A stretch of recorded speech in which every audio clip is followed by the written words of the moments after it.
Hey, Bulwark fam, welcome to the Bulwark. Thanks so much for joining us.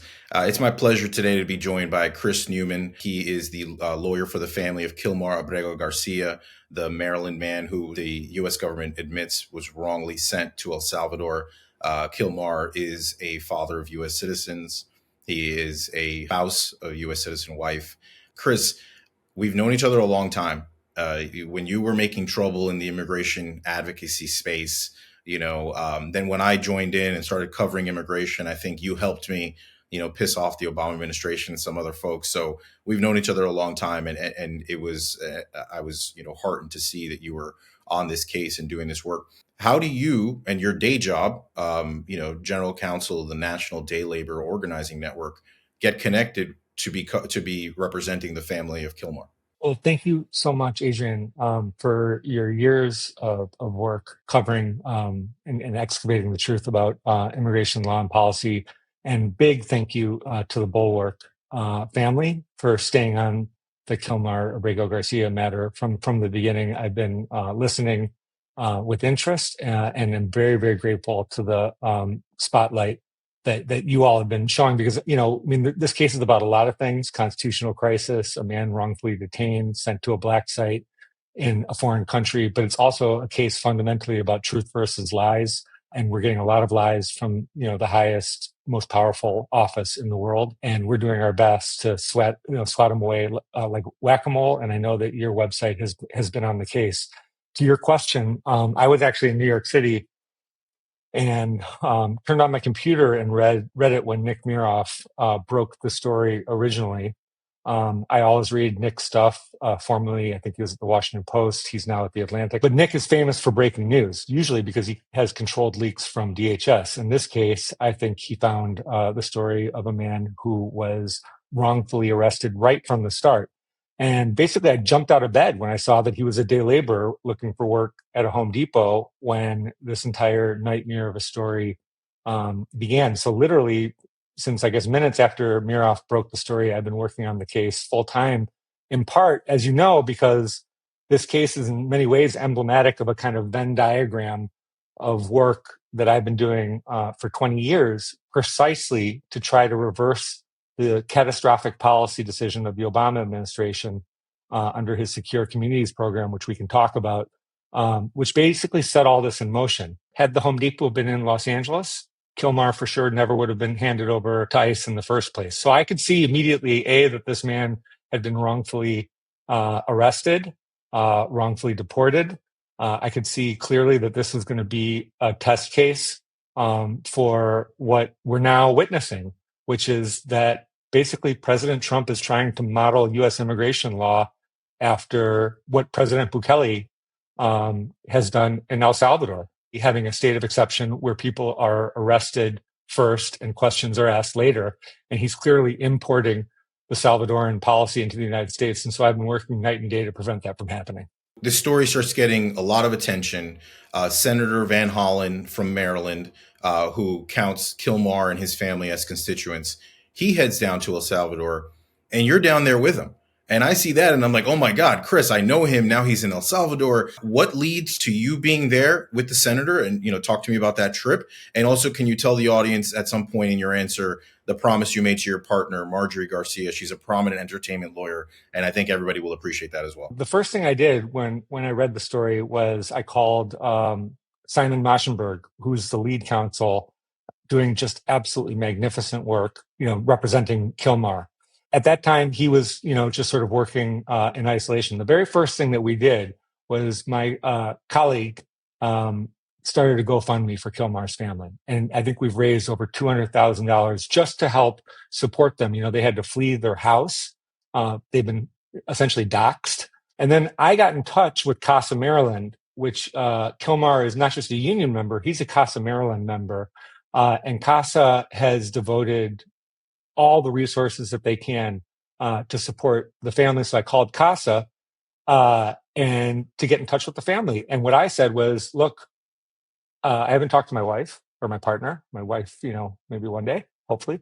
But someone needs to get down to El Salvador immediately, tell them that I'm willing to do that. I've been going to El Salvador for 10 years. So then I told my partner, Marjorie Garcia, who you rightfully point out is a prominent attorney in Latin music in particular, representing a bunch of Latin music artists. I said, look, I got to go to El Salvador. This guy needs help. At that point, I think I had already spoken to Jennifer and Cecilia Kilmar's mom, and given my commitment that I would do that. And then from there, I started immediately to call everybody who I knew in the world who was, as I refer to it, unarrestable. Someone who could come with me and basically ensure my safety, because I didn't know what I was getting into. So I called celebrities. I spoke to pretty much every congressional office that at that point had intimated that they were going to come down. And then I got put in touch with Senator Van Hollen's amazing team, because it became clear that he was going to be the first to go down. Wow, it's an incredible story. So, now my story today is on the congressional delegation that went down to El Salvador. They were there on Monday. This included Yasamin Ansari of Arizona, Robert Garcia of California, Maxwell Frost of Florida, Maxine Dexter of Oregon. You were there again. So, I'd love to know, what details you could share on sort of how that came to pass. And then I want to just talk about this next phase. The members of Congress didn't just go down there and send a letter to Secretary of State Rubio asking for Kilmar's wellness checks, access to counsel, ultimately facilitating him being released from El Salvador. They also were advocating and asking for proof of life for Andre Jose Romero Hernandez, a gay 19-year-old Venezuelan makeup artist. And he's gotten so much attention as well. It's fascinating what's going on, but sort of talk to me about how you got to El Salvador again with this delegation, and then a little bit about widening the aperture, I think, as you put it, on other cases. So one of the people that I was in touch with from the very beginning was Congressman Jim McGovern, who from Massachusetts, who is a hero of mine, in part because he has done delegations to El Salvador going back to his times working for Moakley, and has a long history of relationships in El Salvador, and particularly with the Jesuit community. At a given point, I asked him point blank, I said, hey, man, would it be safe if I don't find somebody famous to go with me? Would it be safe for me to just go by myself? And he said, you know what, go down, come back quickly, and then come back with more people. That was his advice. I made myself available to a number of people. I got in touch with Congressman Garcia when that trip was coming together, with Congressman Frost, Dexter, and Ansari, and accompanied them for all but basically an hour and a half of their trip. I do think it's worth pointing out that one of the things that Congressman McGovern told me was that this is the first time in his experience that if something were to happen while you're in El Salvador, you can't count on the help of the United States government. And that was stark, and that kind of sat with me. I love El Salvador. I go there all the time. I love Salvadorans. I myself have never felt afraid. I honestly wasn't even afraid when Senator Van Hollen and I were pulled over and detained by the general and the soldiers. That part didn't scare me. The point in which I actually felt a little bit afraid was Senator Van Hollen and I parted ways, and I was by myself. And then it occurred to me that I had to get back home to Marjorie and my son Camilo, and I wasn't sure exactly how that was going to happen. And after 20 years of representing undocumented immigrants in the same situation, people who are afraid about whether and how they're going to see their family, it was the very first time in my life that I actually felt the feeling that my clients had. And it was profound. Another key point in the story I just want to say is, when Senator Van Hollen and I drove to CCOT, at that time, that's where we assumed he was. We went with no permission. And I really want to emphasize the bravery of Senator Van Hollen, just his courageous sort of stepping into the unknown.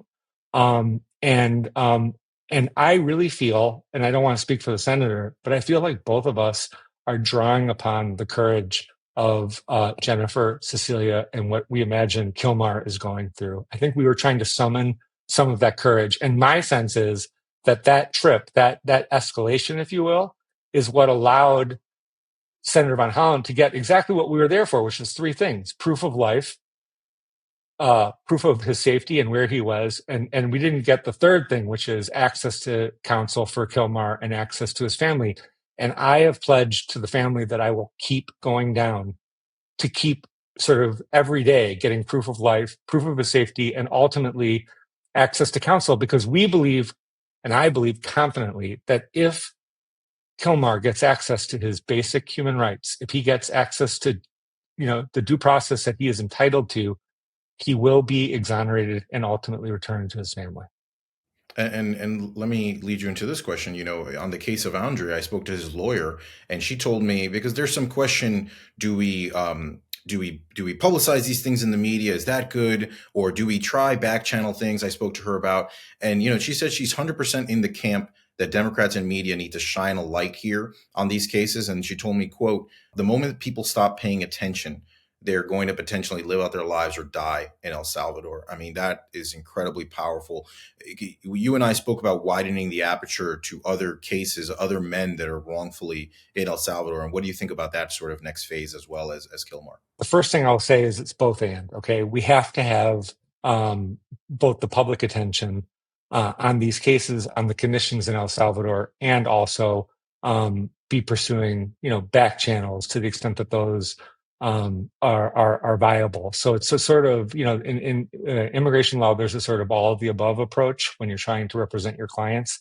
And I think that is clearly the case both for Kilmer and for Andre. One of the things that I think, if we're able to succeed in keeping the media attention on, these cases, on this story, on this situation, one of the things that we're going to see is that the people that are being banished from the United States, expelled — I don't even know the word, because deported I don't think is the right term — they are experiencing a sort of state of rightlessness, and being put into black sites in a way that Salvadorans have been experiencing for 3 years. And so my hope is that as the media continues to cover this story, people in the United States will learn that El Salvador has been living under what is called a state of exception for 3 years, and you have tens of thousands of people that are in the same situation as Kilmer, where their families don't know where they are. They can't get access to counsel. They don't know who their accusers are. There has not been due process. And so it isn't just a question of these two individuals who, and again, I only represent Kilmer's family. There are tens of thousands of people. And now we are in this moment where basically the fate of the legal system of the United States and El Salvador are linked. And to me, I think it's very interesting, and in some ways a kind of inevitable moment in 20 years of just a sort of coarsening of immigration law and policy. Again, to step back even further, MS-13 is not a Salvadoran street gang. It's a Los Angeles street gang that has been exported to El Salvador. And part of the reason why I've been against secure communities and the policy undergirding the link between police and ICE, well, part of it is because people like Kilmer are now made to be afraid of reporting the very criminals that Donald Trump is talking about. And so, and if you want MS-13 off the streets, separate immigration and criminal law enforcement so that people can come forward and, identify the quote unquote bad guys. That's a whole other matter, for another day. But also, the United States didn't just export a street gang from LA. We are now basically converting our prisons into universities for transnational gangs and sending people to El Salvador and destabilizing El Salvador, which gave rise to Bukele in the first place. And so now the idea that we're somehow, importing his political and legal project of a state of exception where no one gets trials, et cetera, doesn't surprise me. But I think it's very important for Bulwark listeners who are interested in this to know that, what everyone in El Salvador has told all the Congress people and what is told Senator Van Hollen is that there are tens of thousands of Kilmars in El Salvador experiencing the exact same situation. Chris, you are so knowledgeable. I think a lot of people watching will find you very brave for going down and dealing with what everything that's going on right now in El Salvador. One of the things the members of Congress also told me is like the reason to bring attention here is also because Trump is talking about sending U.S. citizens next. I mean, this is not just some small immigration matter. They started with immigrants, and we see how they're expanding. It is 100% the case that everyone in the country should be invested in the outcome of this case, because all of our rights are on the line. And at this point, Kilmer and his family, in my view, are civil rights leaders defending the rights of all of us. But because I am on your network, which I am very grateful for, if you're a member of Congress, if you are interested in doing a delegation like Senator von Holland or the 4 courageous Congress people that I was just with, I guess it was yesterday in El Salvador, hit me up. I'll go back with you, and hopefully not only can you help my clients, but hopefully we can start to bring a greater understanding between El Salvador and the United States, because the people in El Salvador who are fighting against the Bukele regime, the United States has a lot to learn from them in terms of their courage and their fortitude in fighting against sort of a laboratory of fascism, which is now metastasizing in the United States. We'll leave it right there. Thanks, everybody, for watching. Please like and subscribe to the Bulwark. Take care, guys. Hey, YouTube fam, if you want to support the Bulwark, the best way to do it is by becoming a YouTube Bulwark Plus member. The Bulwark is truly independent. We have no corporate overlords. We're not settling any dumb lawsuits with Trump. By joining, you help support our work, and you can get a bunch of perks right here on this platform. Ad-free content, bonus videos, live streams, and some emojis of me, which I guess some people want. So come join, come hang out, become a Bulwark YouTube Plus member, and I'll be seeing you in the comments. So behave.